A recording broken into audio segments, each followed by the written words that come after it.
근데 에이펙을 앞두고 K푸드 홍보를 하기 위해서 국가정보자원관리원의 화재가 나기 한참 전에 네. 화재 나기 한참 한 3주 전에 냉장고를 부탁해 녹화 일정을 잡아둔 상태였던 거예요. 미리. 예. 근데 이걸 두고 이제 난리를 치고 있는데 그러면 진짜 이재명 대통령은 화재와 관련해서 아무것도 하지 않았느냐? 주진우의 말처럼. 예, 요거를 한번 좀 간단하게 정리하고 가겠습니다. 자, 그러면 한번 좀 정리를 해주시겠습니까? 네. 9월 26일 오후 8시 20분에 국가정보자원관리원에 화재가 발생을 했습니다. 당시 이재명 대통령은 귀국길에 있었고요. 비행기 안에 있었습니다. 그리고 26일 오후 8시 40분에 이재명 대통령이 서울공항에 도착을 했고요. 그러니까 귀국하자마자 바로 대응에 들어갔습니다. 그래서 26일 날 밤부터 9월 27일 새벽까지 이재명 대통령이 상황 점검을 했는데 위기관리센터장이나 국무위원들의 보고를 받았고요. 실제 회의만 10여 차례 한 것으로 알려지고 있습니다. 그리고 9월 28일 오전 10시 50분에 이게 이제 그날 냉장고를 부탁해 녹화 있는 날이었거든요. 네. 오전에 이재명 대통령이 비상대책회의를 주재를 했고요. 그리고 오후에 냉장고를 부탁해 녹화를 하고 끝나자마자 바로 5시 30분에 이재명 대통령이 중대본 회의를 직접 주재했었습니다. 네. 뭐 문제되는 부분이 있을까요? 안 한 게 있나요? 다 재난 대응하고. 예. 그리고 미리 잡아놓은 그리고 목적 자체가 에이펙을 앞두고 K푸드 홍보를 위해서 출연을 하고. 네. 그래서 아무튼 이 주진우 덕분에 JTBC만 대박을 터뜨렸어요. 이 냉장고를 부탁해 이게 편성을 하루 뒤로 미뤘거든요. 네. 그랬음에도 불구하고 시청률이 어마어마하게 껑충 뛰었습니다. 이렇게 네. 급상승을 해버렸어요. 이게 일반적으로 1.8에서 1.4% 정도였잖아요. 근데 이게 이재명 대통령 부부가 출연한 그 편에 대해서는 8.9%가 나왔어요. 이게 7.5%가 상승한 건데, 그러니까 평상시에 냉장고를 부탁해 시청률의 6배에 달하는 네. 엄청난 시청률을 보여줬죠. 네. 뭐 이 건에 대해서 뭐 길게 논평할 건 없고요. 네. 간단하게 한 마디씩만 듣고 넘어가겠습니다. 저는 사실 이 냉장고를 부탁해를 반영하기 전에는 하도 난리니까 좀 걱정되는 마음이 있었어요. 아. 그런데 이것을 실시간으로 시청을 하니까 야 찍길 잘했다. 나는 우리 대통령 정말 잘했다라고 생각이 들었는데 그 네. 이유가 뭐냐면 보신 국민들은 알겠지만 이재명 대통령 부부가 그 프로그램을 통해서 K푸드 홍보에 대한 패러다임을 바꿨습니다. 지금까지 한식에 대한 세계화는 해외 음식과 우리나라 음식을 섞어서 퓨전화 시키는 거였어요. 그렇기 때문에 요리 전문가가 아니면 퓨전 음식을 만들기가 사실 어려웠던 부분이 있었습니다. 그런데 이재명 대통령께서는 이제는 가장 한국적인 음식 그대로를 우리가 세계에 알려야 한다라고 말씀하셨고 거기에 관련된 게 시래기라든지 여러 가지 나왔거든요. 그래서 저는 보고 나니까 정말 홍보가 잘 됐구나라고 생각해서 저는 전혀 문제될 게 없다는 걸 느꼈습니다. 네. 주진우 의원의 이 소위 말해 생트집 내지는 이 생투정이 별로 효과가 없었던 이유가 처음에는 왜 예능 찍냐라고 비판을 했다가 그 다음엔 또 촬영 시점 가지고 자꾸 논점을 이어가면서 골대로 움직이면서 때리니까 신뢰도가 떨어지는 좋았다, 거예요. 지금. 그래서 저는 주진우 의원의 페이스북 글 값어치 없는 글을 실어주는 언론에 대해서 우리가 다시 좋았어. 한번 또 봐야 된다. 왜냐하면 좋았어. 저도 그렇고 우리 강성필 형님도 글 페이스북에 써도 우리 건 안 실어주잖아요. 맞아. 근데 이준석이나 아니면 이런 주진우 같은 이런 반정치꾼들 거는 순표만 넣어도 그냥 다 실어주는 거예요. 문제야, 진짜 웃을 일이 아니야. 그러니까 이번에 그게 굉장히 저는 노골적으로 언론의 이 편향성이 좀 드러났다는 걸 먼저 지적하고 싶고 네. 또 하나는 이게 사실은 백업에 관한 문제거든요. 그러니까 네. 이재명 정부에서 화재 진압을 늦게 해가지고 국민들이 불편을 겪은 건 아니고 많은 분들이 불편을 겪으신 거는 이중 장치를 안 해놨기 때문에 네. 고통을 겪은 거예요. 맞아요. 그러면은 주진우 의원도 전 정권의 법률비서관으로 아, 책임 있는 자예요. 몸을 담근 사람이 어떻게 이렇게 유치이탈식으로 좋았다. 비난을 하느냐. 그리고 마지막으로 그럼 대통령은 화재 진압 다 지시했고 다 불 다 껐는데 아무 일도 하지 말라는 겁니까? 아니 에이펙 행사도 있고 통상 관세도 있고 챙겨야 될 현안이 민생이 얼마나 많은데 좋았어. 이걸 다 하지 말라는 뜻이냐. 그래서 맞아요. 저는 이번에는 언론이 부풀린 네. 그 부분이 굉장히 컸다. 아, 좋다. 근데 제가 뭐 조금 뭐 불편할 수 있는데 제가 한마디는 좀 하고 싶어요. 뭐냐면 지금 너무 좋은 얘기야 다. 네. 근데 우리 대통령실도 나는 좀 겸손하고 눈높이를 낮추고 다가서려고 하는 모습은 좋아요. 네. 그게 제 철학과 또 맞잖아. 그렇죠. 난 그건 좋은데 너무 터무니없는 것에 대해서까지 그럴 필요 없다. 좀 자신감을 좀 가져라. 이번에도 우리 적극적으로 대응했다. 하지만 방금 말씀하신 것처럼 대통령이라는 신분은 여러 가지 일을 현실적으로 한꺼번에 처리해야 되는 그런 신분이다. 현실적인 부분을 좀 감안해달라 정도만 메시지를 냈으면 난 문제 없었을 거라고 보는데 난 그게 좀 아쉽더라고. 이게 가장 큰 이슈였다는 것. 이거를 지금 밀린 뉴스 가운데 첫 번째로 다뤄야 되는 이 현실이 그러니까요. 너무나 좀 개탄스럽습니다. 아니 근데 결과적으로는 주진우 의원이 본인을 다 그냥 내던지고 네. 결국 냉부회를 띄워준 거예요. 그건 맞아요. 그러니까 결론적으로는 또 잘 된 거지만은 그 네. 기간 동안에 참 국민들이 보시기에 네. 좀 눈살 찌푸려지죠. 근데 주진우 의원. 또 하나 제가 이제 이 점에서 우리가 짚고 넘어가야 될 건 이만큼 이거 말고는 할 게 없을 정도로 짚을 게 없어요. 그러니까 얘는 비판하고 싶은데 비판할 게 없는 거야. 그러니까 네. 이거라도 붙잡고 하고 있는데 이것마저도 말도 안 되는 주장을 하고 있는 거죠. 주진우 페북 여러분 한번 시간 될 때 한번 들어가 보세요. 그 지금 전 세계 냉장고를 부탁해라는 사건만 존재하는 것 같아요. 내 체감상 수십 개가 올라가 있더라고 진짜로 어마어마하게 올라가 있어요. 냉장고 관련해서. 예, 냉장고가 와 진짜 웬만한 비스포크보다 더 많이 대단하더라 진짜 대단해. 네, 한번 가보세요. 제 과장 아닙니다. 식자재 마트네. 예. 요 얘기 잠깐 좀 해보겠습니다. 9월 29일부터 중국인 단체 관광객에 대한 무비자 입국 시행됐죠. 네. 저희가 이 부분 많이 다루지 않았습니까? 무비자 입국 시 최대 15일간 국내 이제 여행을 할 수가 있는 거예요. 근데 이게 이제 6월 30일까지 한시적으로 가능한 건데 지금 이 덕분에 지금 경제 내수 활성화되고 있다는 보도들 나오고 있거든요. 맞습니다. 네. 그런데 국민의힘은 이때다 싶어서 중국 혐오 하는데 앞장을 서고 있습니다. 이 정말 심각합니다. 그런데 분명히 제가 말씀을 드렸지만 이것은 윤석열 정부 때 추진한 정책이라고 말씀을 드렸죠. 그렇죠. 다시 한번 살펴보고 갑니다. 네. 2023년 3월에 윤석열의 중국인 무비자 환승 입국 확대 지시가 있었습니다. 네. 그리고 같은 해 12월 26일 한덕수 대통령 권한대행이 중국인 단체 관광객에 대한 무비자 시범 시행 검토를 지시를 하고요. 네. 같은 해 27일 날 주진우는 또 글을 올립니다. 뭐라고 글을 올리냐? 중국인 무비자 입국으로 부산 경제가 활성화될 것이다.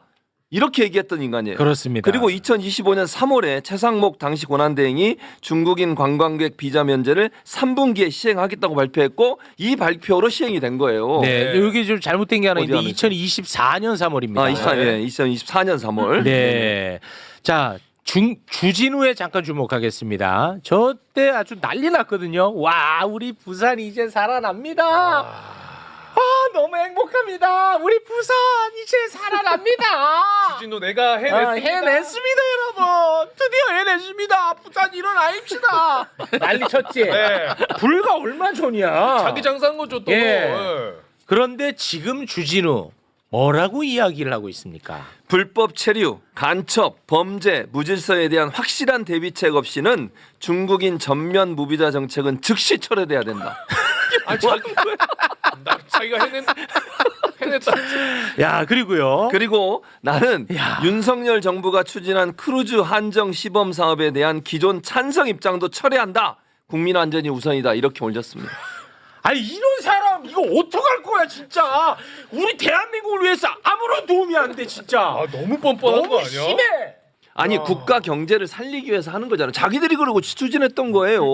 그래서 시행하는 거를 정권이 바뀌었다고 해서 이제 와서 이렇게 완전히 얼굴을 바꿔가지고 이런 소리를 한다는 게 말이 됩니까? 아니 부산 경제 살아난다고 그렇게 난리를 치더니 이제 와서는 전면 처리하라고요? 이제 부산 뭐? 그럼 요 말은 주진우 말을 받아서 네.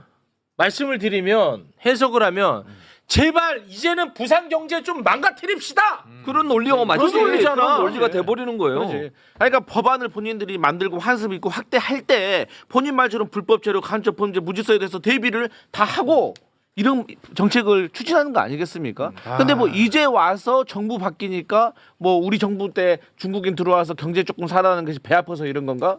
그러니까 여기에 대해서 부산 시민도 내년 지방선거에서 어디를 심판해야 돼? 국민의힘을 심판하셔야 됩니다. 그러니까 이게 아까 그 얘기했을 때처럼 이 후쿠시마 오염수 때도 국민의힘이 이중적인 저 모순된 얘기를 똑같이 하거든요.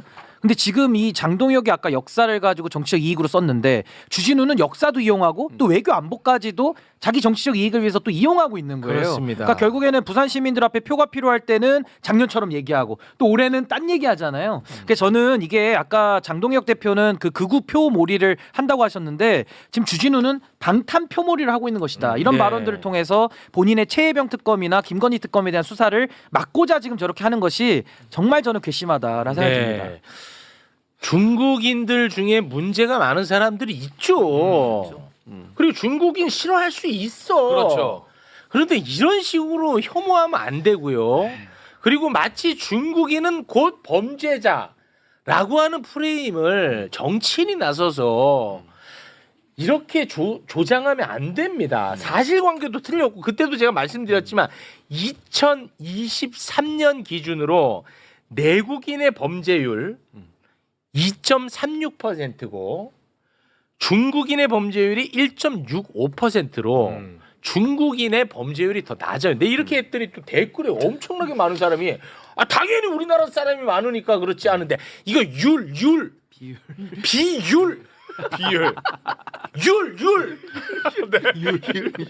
그러니까 우리나라 사람 많지. 많은 중에서 몇 명이 범죄 저질렀냐. 중국인 적은 중에서 범죄 몇 명 저질렀냐. 비율로 숫자가 봐도 아니라. 우리나라 사람이 더 많다고. 그러니까 중국인은 무조건 들어오면 다 범죄 저지른다. 이것도 사실관계 맞지 않다고. 그리고 중국인이 들어와서 범죄 저지르면 바로 처벌해야죠. 그렇죠. 당연하지. 특검 이슈 잠깐 살펴보도록 하겠습니다. 네. 윤석열, 김건희 부부는 정말 대통령 재직 시절에 왕놀이에 완전히 심취했던 것 같습니다. 주진우야 이런 거 비판해라. 주진우야. 진우야. 2023년 8월 윤석열, 김건희 부부는 거제시 저도로 여름 휴가를 떠납니다. 아 그렇죠. 예, 이때 이제 굉장히 많은 문제를 낳았다고 우리가 수없이 방송에서 말씀을 드렸는데요. 네. 이 건과 관련해서 김건희 특검이 열심히 수사를 하고 있나 봐요.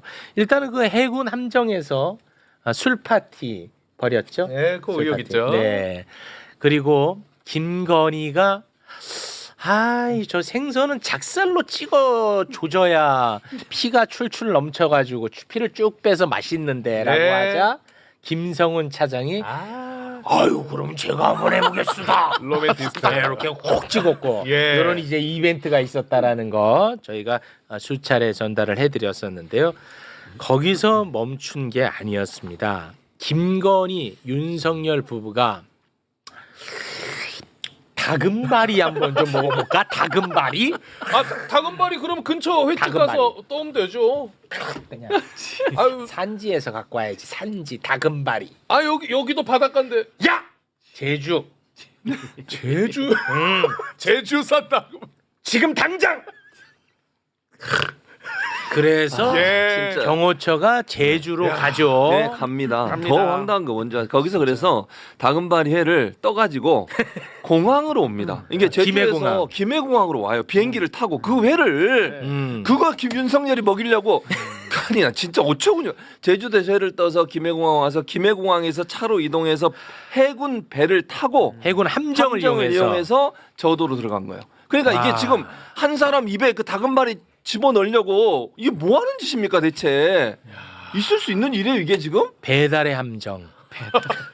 배달의 민족이 아니라 배달의 함정. 배달의 함정. 예. 와, 이 짓을 했더라고. 보통은 대통령들이 어떤 지역으로 이렇게 휴가 가면은 조금 억지스럽게 그 지역 특산물을 그렇지, 엮어가지고 그럴 수는 홍보하는데 있지. 활용하거든. 그렇지. 조금 억지스럽다더라도. 근데 이자는 거제까지 가서 제주도 꼴 공수해갖고 함정에다가 실어서 배달을 시켜 먹어.